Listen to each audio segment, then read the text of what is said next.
ہمارے پیٹر برو کی پہچان اور آن و شان قبلہ حضرت علامہ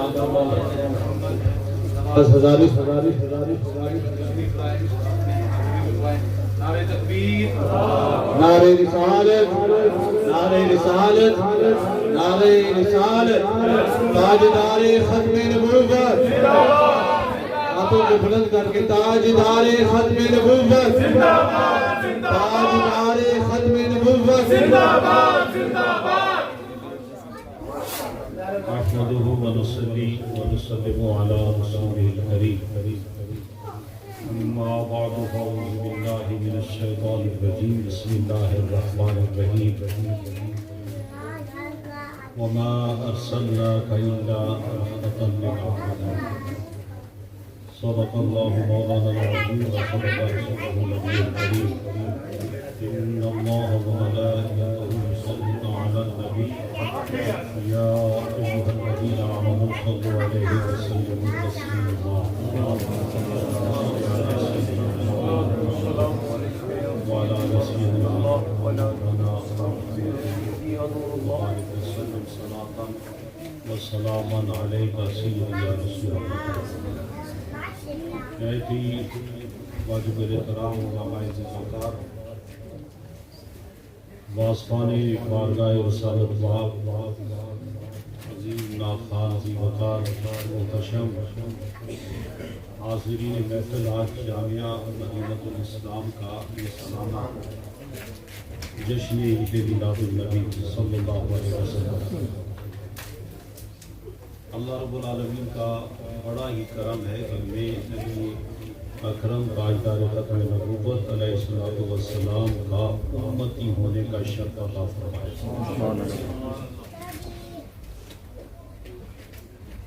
اور جس کو اس نعمت کی قدر ہے، عظمت دل میں رکھتا ہے اور جانتا ہے کہ یہ کتنا بڑا اس کریم نے ہم پر کرم کیا ہے، تنہائی میں سوچے تو پھر درود پڑھتا ہے، دو چار بندوں میں سنے تو پھر درود پڑھتا ہے. اور مزے کی بات یہ ہے کہ یہ اندر سے محبت اور نسبت نے اتنا کنیکشن مضبوط کر رکھا ہے کہ جھنڈی بھی دیکھے تو تصور مدینہ تو سبحان اللہ، سبحان اللہ. جھنڈی دیکھے، جھنڈی جھنڈا دیکھے اور پھر کوئی کامل جھنڈے والا دیکھے، پھر تو ہو ہی نہیں سکتا بندہ دائیں بائیں دائیں. سبحان اللہ. یہ جاتے ہی محفل سجی ہوئی، آپ بیٹھے ہوئے، آپ اپنے آپ سے پوچھیں جتنی دیر یہ پڑھتے رہے آپ کا دھیان کدھر رہا؟ سبحان اللہ. یہی مقصد ہے میلاد. میلاد النبی یہ وہ خوبصورت عمل ہے جس کے ذریعے نبی پاک کا عشق پیدا ہوتا ہے، محبت پیدا ہوتی ہے، اللہ تعالیٰ کا شکر ادا کرنے پر بندہ مجبور ہوتا ہے. اتنا کریم نبی عطا فرمایا ہے اس کریم رب نے، شکرانہ، نذرانہ، محبت، اطاعت کا جذبہ پیدا ہوتا ہے. نبی پاک کی شان واضح ہوتی ہے، کبھی معجزات کا تذکرہ ہوتا ہے، کبھی حسن کی بات ہوتی ہے، کبھی نبی پاک کے کمالات کی بات ہوتی ہے، کبھی اختیارات کی بات ہوتی ہے، کبھی نبی پاک کے معراج اور عظمت کی بات ہوتی ہے، کبھی میلاد کی بات ہوتی ہے، کبھی میلاد منانے والا، سنانے والا یہ سناتا ہے لوگوں پیدا تو تم سب بھی ہوئے ہو لیکن وہ آتے ہی سجدہ کرتے ہیں. سبحان اللہ. پیدا تو تم سب بھی ہوتے ہو لیکن جب وہ آئے وہ بھی پاک، جگہ بھی پاک، امی جان بھی پاک. سبحان اللہ. بات سمجھ آ رہی ہے؟ اب اس سے عقیدہ کیا بن رہا ہے کہ نبی بے مثل ہے، نبی بے مثل ہے، اس جیسا کوئی نہیں ہے. پھر جب بتاتے ہیں کہ وہ نبی آخر الزمان ہے، وہ تاجدار ختم نبوت ہے، اس کے بعد کسی نئے نبی کی آنے کی ضرورت نہیں، اس جیسا ہے ہی کوئی نہیں. جب اس جیسا ہے ہی نہیں تو آتا ہی نہیں. عقیدہ مل رہا ہے کہ نہیں؟ اب پتا چلے گا کہ یہ لوگ کیوں روکتے ہیں کہ میلاد نہ مناؤ، سبحان اللہ، کیوں روکتے ہیں کہ محفل نہ سجاؤ، کیوں روکتے ہیں کہ جلوس نہ نکالو اس نام کا۔ صحابہ کرام کے نام کا جلوس نکالتے ہیں کہ نہیں؟ نکالتے ہیں۔ یوم صدیق اکبر پہ جلوس، یوم فاروق اعظم پہ جلوس، یوم عثمان غنی پہ جلوس۔ سوالیہ نشان ہے، جب صحابی کے نام کا جلوس ہے تو محمد عربی کے نام کا جلوس کیوں نہیں نکلتا؟ سبحان اللہ، کیوں روکا جاتا ہے؟ پھر یہ سارے پیچھے کیوں پڑ جاتے ہیں؟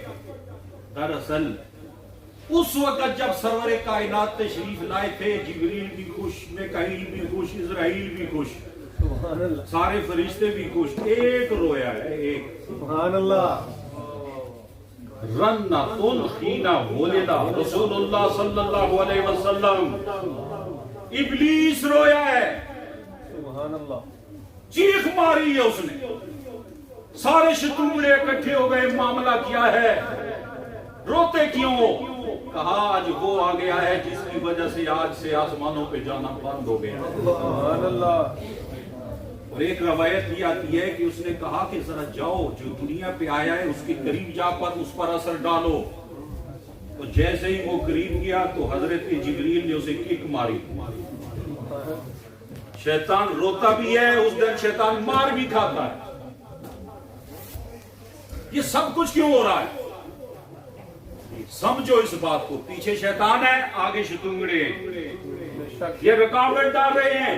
اب بتاؤ نا، اگر میلاد والا ذہن، میلاد سننے والا جو عقیدہ اس کے اندر مل رہا ہے، وہ تو نبی جیسا کسی سمجھتا ہی نہیں ہے۔ جب کسی کو سمجھتا ہی نہیں ہے تو وہ کانے کو کیا سمجھے گا؟ بات سمجھ آ رہی ہے؟ وہ تو نبی اس کو مانتا ہے جو زمین و آسمان کی خبریں رکھتا ہو، وہ تو نبی اس کو مانتا ہے جس کا چہرہ والضحا ہے، جس کی زلفیں واللیل ہے، جو جس زمین پہ چلے اللہ اس جگہ کی قسم اٹھاتا ہے، جو اشارہ کرے تو چاند کو تو ٹکڑے کر دیتا ہے، جو درخت کو اشارہ کرے وہ دوڑتا ہوا آتا ہے۔ ارے جو اس نبی کو مانتا ہے جو آتے ہی سجدہ کرے، جو اس نبی کو مانتا ہے جو آتے ہی یہ دعا کرے رب حولی امتی امتی، اسے کیا ضرورت ہے اس صدی کے کسی مسلمہ کو ماننے کی؟ سبحان اللہ، اس لیے میلاد منانے والوں یہ جشن مناؤ اور مناتے رہو۔ سارے سال کا جتنا گستاخوں کا گند ہوتا ہے، ایک جلوس اس کو دفع دور کر دیتا ہے۔ آمد مصطفیٰ، مرحبا مرحبا، آمد مصطفیٰ، مرحبا مرحبا، تاجدار ختم نبوت، زندہ باد زندہ باد۔ کارٹون بنانے والے بھی دیکھتے ہیں، جھوٹے جھوٹے جھوٹے ختم نبوت پر ڈاکہ ڈالنے والے بھی دیکھتے ہیں، نبی پاک کی تنقیس میں لکھنے والے بھی دیکھتے ہیں، نبی پاک کی عظمتوں کا انکار کرنے والے بھی دیکھتے ہیں، صحابہ کی عظمتوں پہ منکر بھی دیکھتے ہیں، اہل بیت اطہار کی توہین کرنے والے بھی دیکھتے ہیں۔ اور جب آل محمد کہ محبت والے، صحابہ سے عشق کرنے والے اور نبی کے پیار والے جب نبی کی محبت میں میدان میں آتے ہیں، روڈوں پہ آتے ہیں، جھنڈے لگاتے ہیں، اللہ اکبر کی صدا دیتے ہیں، یا رسول اللہ کے نعرے لگاتے ہیں، نعرے حیدری کی صدا بلند کرتے ہیں، نعرے تحقیق کی صدا بلند کرتے ہیں، ان کے سارے سال کا جھوٹا پروپیگنڈا ردی کے ٹوکری میں ڈال دیا جاتا ہے، مصطفیٰ کا ذکر پھر بلند کر دیا جاتا ہے۔ زندہ باد زندہ باد، تاجدار ختم نبوت، زندہ باد زندہ باد، تاجدار ختم نبوت، زندہ باد زندہ باد، نعرہ تکبیر، نعرہ رسالت، نعرہ رسالت۔ Welcome our distinguished speaker for tonight, most respectable and honorable Imam Muhammad Adil Shahzad Sahib. May Allah subhanahu wa ta'ala preserve him and increase in their ilm and amal. And if you'd like to move forward, brothers are standing at the back. Jazakallah, we move forward. بارگاہ رسالت میں ہدیہ عقیدت پیش کرنے کے لیے قبلہ بلبل چمنستان رسول قاری صدر شہزاد صاحب قادری کو دعوت دیتا ہوں، وہ مائک پر تشریف لائیں اور اپنی حاضری پیش کریں۔ نعرہ تکبیر، نعرہ رسالت، نعرہ رسالت۔ الحمدللہ ہمارے جو مہمان زیوکار پاکستان سے تشریف لائے ہیں وہ بھی یہاں پر آ چکے ہیں. انشاءاللہ چند لمحوں میں وہ مائک پر انشاءاللہ ان کا خطاب ہم سب